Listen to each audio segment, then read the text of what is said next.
Hello भक्तजनों, आसान live with कल्पना में आपका स्वागत है। अष्टमी का व्रत भगवान में श्रद्धा रखने वाले सभी भक्तजनों को करना चाहिए। भाद्रपद मास में कृष्ण पक्ष की अष्टमी को अर्धरात्रि में भगवान श्री कृष्ण का जन्म रोहिणी नक्षत्र में हुआ। श्री कृष्ण भगवान की माता का नाम देवकी और पिता का नाम वासुदेव था। भगवान कृष्ण का जन्मदिन जन्माष्टमी के नाम से सारे संसार में प्रचलित है। जन्माष्टमी का व्रत करने से संतान, आरोग्य, धन धान्य, सद्गुण, दीर्घायु और सातों जन्मों के पाप नष्ट हो जाते हैं। भगवान श्री कृष्ण की कृपा से सभी मनोकामनाएं पूरी हो जाती हैं। मथुरा में कृष्ण जन्म बड़ी धूमधाम से मनाया जाता है। कृष्ण जन्माष्टमी का व्रत पूजन विधि इस प्रकार है। जन्माष्टमी के दिन पूर्व में व्रत का नियम धारण करें और जन्माष्टमी के दिन दोपहर को स्नान आदि से निवृत्त होकर भगवान कृष्ण के लिए एक सूत का गृह बनाएं। उसको फूलों और मालाओं से सजाएं। द्वार रक्षा के लिए खड़ग रखें। दीवारों को स्वास्तिक और रंगोली से सजाएं। सूतिका गृह सहित देवकी माता की प्रतिमा स्थापित करें। एक पालने में भगवान के बाल स्वरूप की प्रतिमा स्थापित करें। सूतिका गृह में भव्य मंदिर के सामान सजाएं। पंचामृत व केले का प्रसाद बनाएं। अर्धरात्रि में भगवान का जन्म कराएं और मंत्रोच्चार योगेश्वराय, योगेशंभाय, योगपते, गोविंदाय नमो नमः के साथ भगवान के बाल स्वरूप को पंचामृत से स्नान कराएं और नई पोशाक पहनाएं। धूप दीप से भगवान श्री कृष्ण का पूजन करें और परिवार सहित आरती गाएं। परिवारजनों, भक्तजनों को पंचामृत और पंजीरी व केले का प्रसाद वितरित करें। कृष्ण जन्म की कथा इस प्रकार है।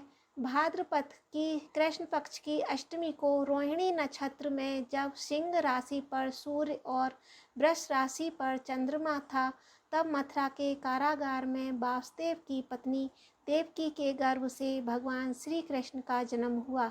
इसी शुभ घड़ी को जन्माष्टमी के रूप में मनाया जाता है।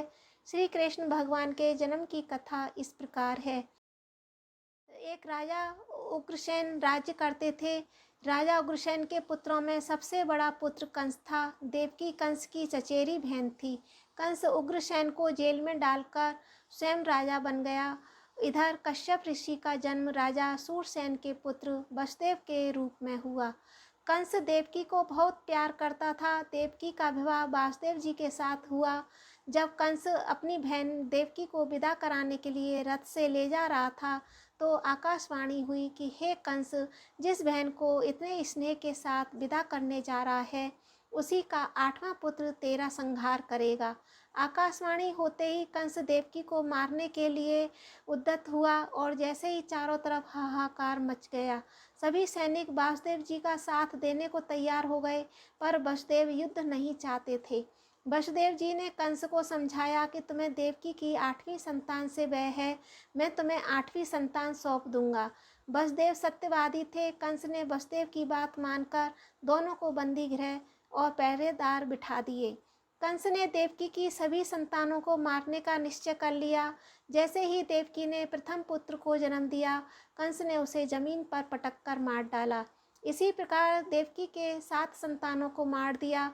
भाद्रपद मास में कृष्ण पक्ष की अष्टमी तिथि को अर्धरात्रि में भगवान श्री कृष्ण जी का जन्म रोहिणी नक्षत्र में हुआ और जन्म लेते ही जेल की कोठरी में प्रकाश फैल गया और आकाशवाणी हुई कि इस बालक को तुम गोकुल में नंद बाबा के यहाँ छोड़ दो और उनके यहाँ कन्या जन्म हुआ है, उसको यहाँ ले आओ। तभी सभी पहरेदार सो गए और हथकड़ियाँ खुल गईं। वासुदेव जी श्री कृष्ण को टोकरी में रखकर गोकुल की ओर चल दिए। रास्ते में यमुना नदी श्री भगवान कृष्ण के चरणों का स्पर्श करने के लिए ऊपर बढ़ने लगी। श्री कृष्ण ने चरण आगे बढ़ाया और यमुना नदी को छू लिया और यमुना नदी शांत हो गई।